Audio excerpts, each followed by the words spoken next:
अस्सलाम वालेकुम। Khan DC motor में खुशामदीद। ये हमारे एक भाई है नज़र हुसैन साहब, ननकाना से आए हमारे पास। तो आज हमने अल्हम्दुलिल्लाह इनको एक किट दी हुई है 72 वाट 60 वाट खुराक कंपनी की 1500 वाट में। तो ये आप चेक भी कर सकते हैं और इंतहाई मुनासिब कीमत में हमने इनको दी हुई है। नज़र भाई बहुत दूर से आए हैं और ननकाना शहर से, तो आप इनसे भी बात करें तो ये भी आपको बताएंगे। जी नज़र साहब, जी जरा खान साहब बहुत अच्छा बंदा है। खोपड़ी के रेट के किट मैंने दी ते बहुत डील करता है। अगे भी होने ते बहुत सारी दीद मोहब्बत नाल और कोई भी गाहक होंदा ओदे नाल मोहब्बत नाल बोलदा है, दिल रोशन हो जाता जेड़ा मैं दुकान में होंदा है। ए किट जेहड़ी है ना बहुत ही माशाल्लाह दे ਇਹਦੇ ਨਾਲ बैटरी दे मोटरसाइकिल चला सकते हो, ਤੁਸੀਂ ਗੱਡੀ चला सकते जे कोई घर का रिश्का है वो ਤੁਸੀਂ ਵੇਖੋ ना मकसद बैटरी खर्चा ज्यादा है। और बैटरी दे आर्टिशन ਵਿੱਚ ਹੈਗਾ आसमान सारा मीटर है।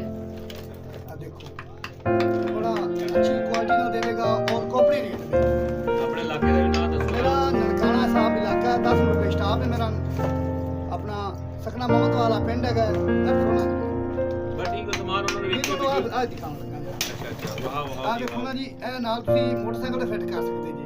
और रिश्का बनाना चाहते दो व्हील और रिश्के भी लग सकते हैं। रक्षा से बड़ी है। अच्छा और रिश्के वास्ते जाते ने बड़ियां हैगी ते खान साहब वो भी मेरा दोस्त हैगा ते बड़ी मोहब्बत रखदा। कोई गाहक भी आਉਂਦਾ ना ਉਹਦੇ ਨਾਲ ਪਿਆਰ ਨਾਲ ਬੋਲਦਾ ਹੁੰਦਾ, ਇਸ ਦਿਲ ਰੋਸ਼ਨ ਕਰ ਦਿੰਦਾ ਤੇ ਮਾਸ਼ਾਅੱਲਾ। ਚਲੋ ਨਨਕਾਣਾ ਸਾਹਿਬ ਦੇ ਵਿੱਚ ਭਾਵੇਂ ਹੋਰੀ ਆਪਣਾ ਕੰਮ ਸ਼ੁਰੂ ਕਰਨ ਦੇ ਪਹਿਲੀ ਮੋਟਰਸਾਈਕਲ ਬਣਾ ਰਹੇ ਨੇ ਤੇ ਇਨਸ਼ਾਅੱਲਾ ਜਿਸ ਤਰ੍ਹਾਂ ਬਣਾਣਗੇ ਤੇ ਉਸ ਤੋਂ ਬਾਅਦ ਚਲਾਉਣ ਦੀ ਵੀਡੀਓ ਵੀ ਤੁਹਾਨੂੰ ਵਿਖਾਵਾਂਗੇ ਮੋਟਰਸਾਈਕਲ ਜਿਸ ਤਰ੍ਹਾਂ ਚਲਾ ਰਹੇ ਨੇ। ਤੇ ਉਸ ਤੋਂ ਬਾਅਦ ਫਿਰ ਉਹਨਾਂ ਨੂੰ ਤੁਹਾਡਾ ਨੰਬਰ ਵੀ ਦੇਵਾਂਗੇ ਤੇ ਨਨਕਾਣਾ ਸਾਹਿਬ ਦੇ ਜਿੰਨੇ ਵੀ ਭਰਾ ਹੋਣਗੇ ਉਹ ਫਿਰ ਉਹਨਾਂ ਨਾਲ ਰਾਬਤਾ ਕਰ ਸਕਦੇ ਨੇ ਇਨਸ਼ਾਅੱਲਾ। ਧੰਨਵਾਦ ਤਾਵਨ ਕਰਾਂਗੇ। मेरे भी तावन करो और बलाल गानी भी सिद्धा आ सकते थे माशाल्लाह। ये भी अपना काम करावन के ट्रैक का वो सामान खरीदो खुले दिल नाल, कोई टेंशन नहीं परेशानी नहीं, कोई भी मसला बने थोड़े बाद भी ताबेदार ते।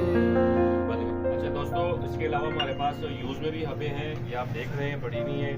नई किटें भी अल्हम्दुलिल्लाह पड़ी हुई हैं, ठीक है, गोदाम में भी माल पड़ा हुआ है। इसके अलावा आपको डीसी मोटर चाहिए, यूज़ में हबें चाहिए, साइकिल की हबें चाहिए, वो पड़ी हुई सारे।